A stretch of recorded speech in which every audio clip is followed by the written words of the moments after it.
Arroz com pequi, prato típico da culinária de Goiás. Panela quente, fio de azeite, você vai colocar cebola. Eu coloquei em rodelas, pode ser picada.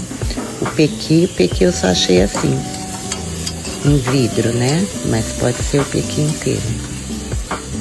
Aqui na minha região é meio difícil de achar. Aí você vai colocar o alho, refogar e acrescentar o arroz. Acrescentei 4 xícaras, coloco sal e cúrcuma a gosto. Mistura bem, deixa fritar um pouco o arroz e cobre com água, os 2 dedos acima do arroz.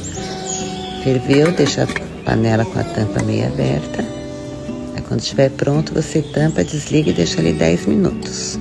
Olha como fica soltinho o arroz. Você pode finalizar com salsinha e servir. Eu servi com uma sobrecoxa. Ficou delicioso.